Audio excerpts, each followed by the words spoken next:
bonsoir ma famille sur Net, bonjour. Ça dépend de l'heure à laquelle vous me suivez. Merci à vous tous. Je vous suis vraiment très reconnaissante, ma famille, ok?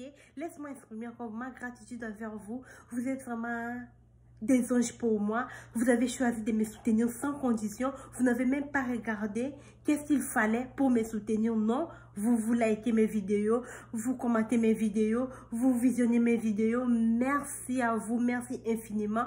Que le Dieu du ciel puisse combler aussi vos besoins là où il y a les manques. Merci à vous. La famille, sans plus tarder, on va parler des sujets qui a essayé de bouleverser un peu l'église, ok? On ne peut pas laisser les gens faire leur manigance et de venir troubler les enfants de Dieu, venir mettre la confusion dans la tête des enfants de Dieu. Là, on parle du sujet du pasteur Mukuna avec Voici l'homme. Ce sujet concerne tous les chrétiens, tous les croyants, ok? Ça concerne nous tous. Parce qu'on ne peut pas rester comme ça. Je comprends même Jésus-Christ. Jésus-Christ avant de partir. Jésus-Christ s'est lamenté en disant, est-ce qu'à mon retour, trouverai-je encore les gens qui ont la foi? J'ai compris Jésus-Christ. Parce que, avec tout ce qu'on est en train de voir aujourd'hui, qui peut vouloir garder encore sa foi? Jésus-Christ ne revient pas vite. Peu des gens qui ont encore la foi, les gens là vont se disperser. Parce que les gens que tu nous as laissés, les bergers que tu les as laissés pour nous prêtres, ces bergers-là, ils ont perdu leurs roulettes pour nous dresser. Mais ils ont seulement les bâtons pour nous taper. Ils nous tapent et même ils ont dérouté. Ils ne savent où aller. Mais ils nous tapent seulement. Ça fait mal, on sait où aller, on n'a pas de pâturage vert, on n'a pas l'endroit qu'on peut se reposer, ok? On n'a pas l'endroit qu'on peut avoir vraiment la liberté de l'esprit pour te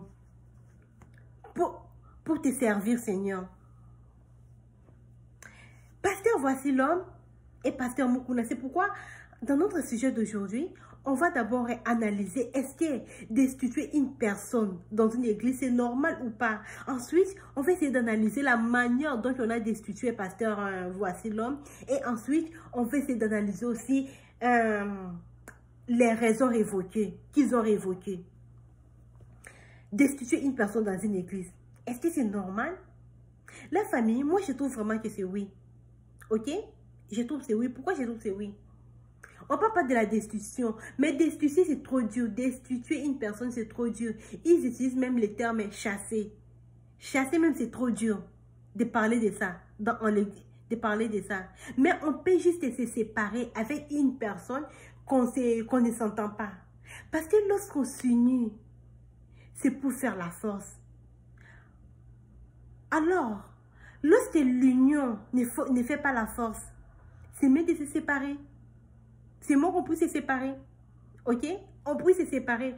Pour que moi-même, je puisse accumuler, je puisse me positionner.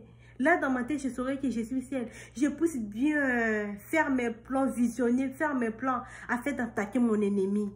Afin de me défendre contre mon ennemi. Alors, si on n'a pas de même vision, on va se disperser.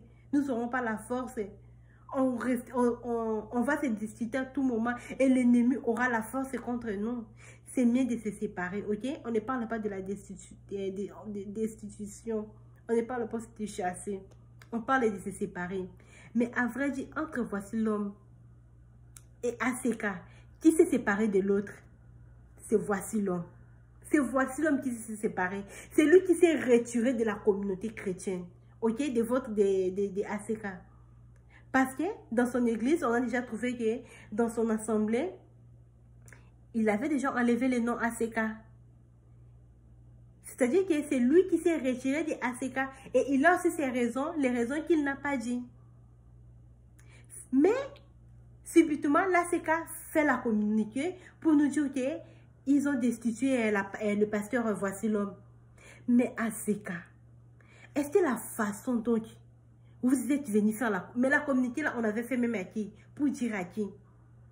La Bible dit, c'est honteux que les chrétiens, que les frères et sœurs puissent régler leurs problèmes devant les gens. Mais vous avez choisi les réseaux sociaux pour venir faites votre communiqué pour venir nous parler de votre problème intérieur, de votre problème interne. Vous avez choisi les réseaux sociaux. Depuis quand que les réseaux sociaux sont devenus tribunal? Depuis quand que les réseaux sociaux sont devenus juges? Depuis quand que les réseaux de l'internet est devenu l'endroit où l'on peut se défendre? Depuis quand? Moi, je crois qu'au début des réseaux sociaux, les pasteurs disaient que les réseaux sociaux, c'est pour tout le monde qui s'adhère sur les réseaux sociaux est vraiment une personne donc qui a accepté le signe, la marque 666. Mais regardez aujourd'hui.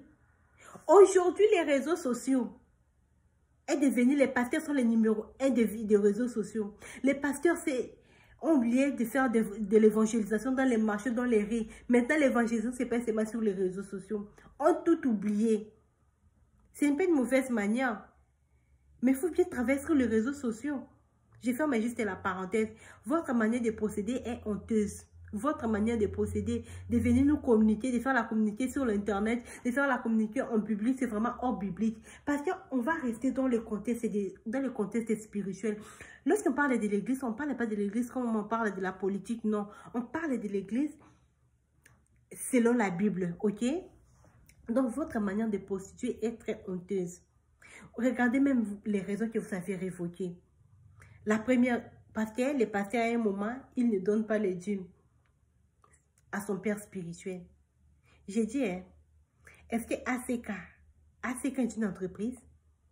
Vous parlez comme si vous avez signé le contrat d'une personne de venir vous donner, d'amener son pourcentage chaque semaine, ou c'est un contrat. Lorsqu'on prêche sur les dîmes et les offrandes, on prêche pour laisser dans la conscience des gens. Donc, c'est à la personne d'amener les dîmes, de donner les dîmes ou pas. Ça dépend de la personne. Mais pour vous, c'est une exigence. C'est l'exigence. Est-ce que ACK est une entreprise? Est-ce que vous payez l'impôt pour ça, pour votre entreprise? Oh! Il est obligé d'amener les dîmes. Donc, c'est pourquoi si quelqu'un n'amène pas ses dîmes et offrandes, maintenant, il faut destituer quelqu'un. Il faut lui chasser. Parce qu'il n'amène pas les dîmes et les offrandes. Même Jésus-Christ n'avait pas chassé aussi les gens qui ne donnaient pas les dîmes. Jésus-Christ regardait les dîmes et les offrandes. Lorsqu'il observait, il a juste observé et il a apprécié une personne qui donnait bien ses dîmes. En disant, cette femme n'a rien, mais cette femme donne. Cette femme n'a rien, mais elle fait l'effort de donner. Mais il n'avait pas critiqué, il n'avait pas chassé les gens qui ne donnaient pas les dîmes et les offrandes, non.